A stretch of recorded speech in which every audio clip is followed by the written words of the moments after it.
Hello Capricorn, welcome and this is your reading. Be open-minded, hindi halos lahat makaka-resonate, piliin lamang. And thank you nga po pala sa mga nag-subscribe and sa mga bumabalik. Marami pong salamat. Start na po tayo.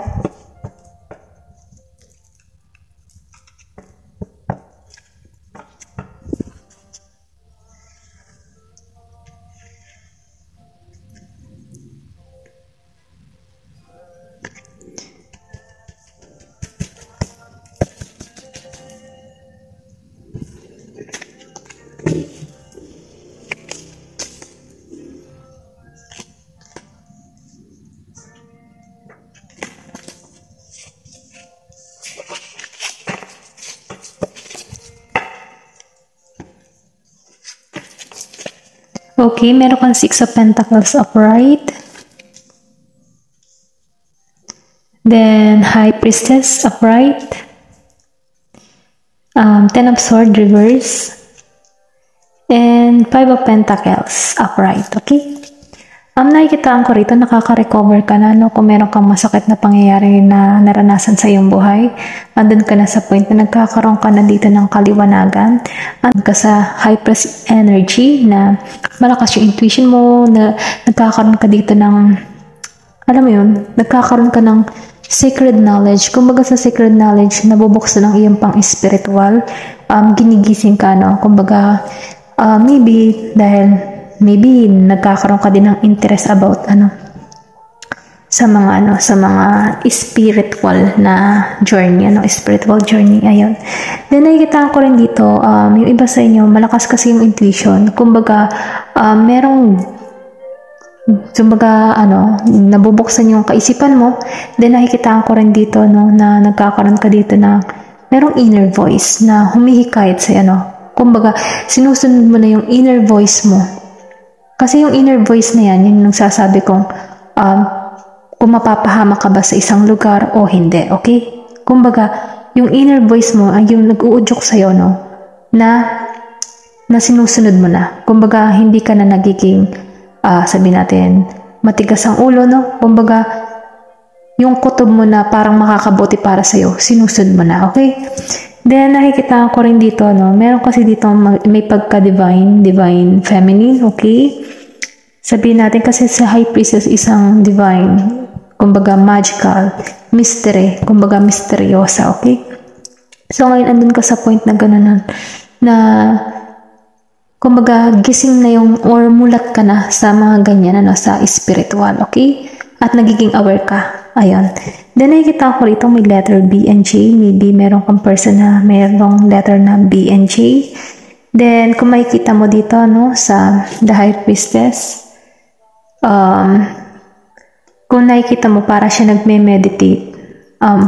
Nandun siya sa kanyang inner strength, inner power, na walang makakapagambala sa kanya, okay? Kumbaga, nakikita ko rin dito na pinoprotektahan mo yung iyong sarili. Ayan. Kumbaga, meron ka dito ngayong malinis na kaisipan, okay? Kumbaga, dati, hindi mo to, maybe, madali kang maapektuhan sa mga sinasabi ng tao. Ngayon, hinahanap mo yung kapayapaan mo, okay? Kumbaga, mulat ka na sa mga bagay-bagay. Then, nakikita ko rin dito, yung iba sa inyo, mabait, yung tipo bang hindi madamot sa kapwa, Kumbaga, kapag meron kang mga blessing, sinishare mo din, mapagbigay kasi yung kapwa. Kasi kung makikita mo dito, sa 6 of Pentacles, ino-offer. Kumbaga, mabilis din yung dating. Kumbaga, hindi ka madamot Kapag ikaw ay may blessing, nagbibigay ka din, or maybe nagbibigay ka din sa mga pulubi, ganyan. Then, nakikita ko rin dito na madali yung sa'yo ng pera. Kumbaga, madali mo din ma-receive. If ever na nagbibigay ka, mabilis din yung balik, Maybe sa ibang, oportunidad, madali mo din siyang mahikayat, okay? Ayun ay nakikita ko. Kumbaga, sa oportunidad kapag ikaw kasi nagbibigay, maraming oportunidad na yung dumarating sa'yo. Kumbaga, then nakikita ko rin dito na ikaw yung tipo ng tao na sa mga bagay-bagay, mapagbigay ka. Hindi ka madamot. Then nakikita ko rin bilang isa kang sa iyong pamilya, no, sinusuportahan mo yung mga pangailangan ng iyong mahal sa buhay. Kasi masyado ka kasi kumbaga kahit masagana ka, sinishare mo kung ano yung meron ka. Ayun.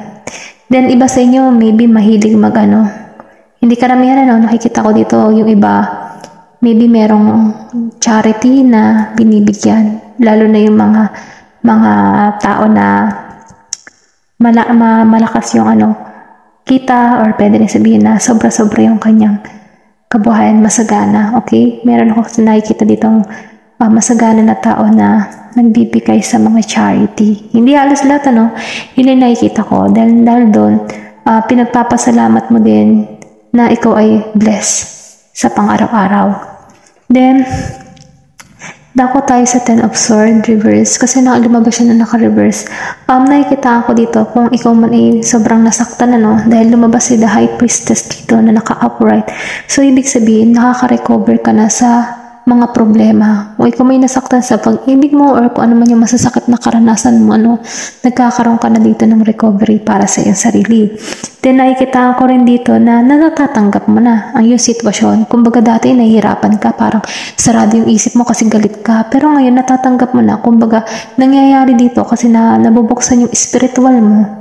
Ginigising ka Parang yung ginagawa mo dito, pinagpapasa Diyos mo na yung mga taong gumawa ng masama sa'yo ay bahala na si God. Ganon yung nafe-feel ko dito, Then nakikita ko rin dito, kumbaga yung mga struggle na naranasan mo, or kung may mga nanloko, or pwede na sabihin na nilagay ka sa third party, or niloko ka, chinit ka, Sabihin natin na natuto ka doon. Kumbaga, tinanggap mo, then inaccept mo, then pinahinayaan mo. Then ngayon, nagkakaroon ka dito na natututo ka, okay? Marami kang natutunan sa past mo. And yung mga masasakit na, alam mo, kung makikita mo dito yung Ten of Swords, sinaksak siya talaga duguan siya. Pero dito, dahil lumabas siya na naka-reverse, So sinasabi dito na tinanggal mo na isa-isa itong mga, alam mo to, itong mga sumaksak or itong mga espada na nakatusok sa'yo, nakabaon sa'yo, Kumbaga, tinanggal mo siya isa-isa at bumabangon kang muli. Okay? Dahil doon, andun ka na sa healing. Nag-heal ka dito. Hindi halos lahat, yun lang nakikita ko. Yung iba sa inyo, nag-heal. Tanggap na. Sa katotohanan, natanggap niya na. Pinakawalan niya. Nag-move on na siya. Ayun. Then, andun na siya sa nakasurvive siya. Okay? Then, punta naman tayo dito sa 5 of Pentacles upright. So, sinasabi dito, yung iba sa inyo, hindi halos lahat, nagkakaroon dito ng sabi natin, financial loss, okay? Kumbaga, yung iyong mga pinaghirapan, parang nawawala, Kasi, sabihin natin na, maybe, meron kang business na hindi pa masyadong umaarangkada, ayun nakikita ko. Dahil doon, kahit anong hirap mo, dahil nakikita ko rin dito na nag-aalala ka Parang iniisip mo, kaya may kahihinatnan pa ba tong ginagawa ko? Wala akong nakikita na improvement, So, sinasabi dito na, nakikitaan din dito na parang nagkakaroon ka dito ng doubt sa iyong sarili, okay? Para nag-aalinlangan ka pa. Kumbaga, hindi na buo yung loob mo. Hindi halos lahat, ito na yung nakikita ko kasi hindi halos lahat pare-pareho kayo ng sitwasyon. May ibang mapalad, may iba hindi. Then, nakikita ko rin dito, kahit anong hirap mo, nag-aalala ka, wala ka kasi nakikita na improvement. So, ngayon, dumarating sa point na gusto mo munang mapag-isa. Or kung halimbawa, ikaw ay nasaktan man, yung iba sa inyo na nasaktan, gusto mo munang mapag-isa. Gusto mo munang hanapin yung kapayapaan mo. Kumbaga, nilalayo mo muna yung sarili mo sa karamihan. Wala lang, gusto mo na muna mapag-isa. Gusto mong maliwanagan. Ayun, yun nakikita ko. Or pwede rin sabihin na binibigyan ka dito ng time na i-isolate mo muna yung sarili mo. Mag-isip-isip ka ng panibagong plano. Kung ikaw man ay nagkakaroon ka ng financial loss, mag-isip ka ng bagong plano para mag-deliver sa iyong business, Kailangan kasi dito ng sipag at tiyaga, okay? Doon sa mga may business, kung ano man yung mga larangan mo sa trabaho, Kasi may nakitaan talaga ako dito na financial loss. Then, dako tayo, no? Tingnan pa natin kung ano yung mga mensahe para sa'yo, no?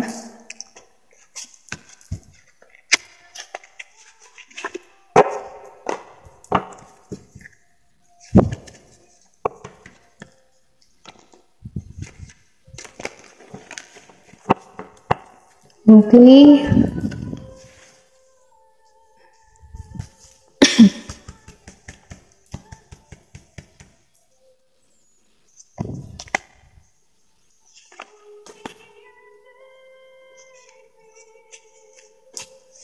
Okay.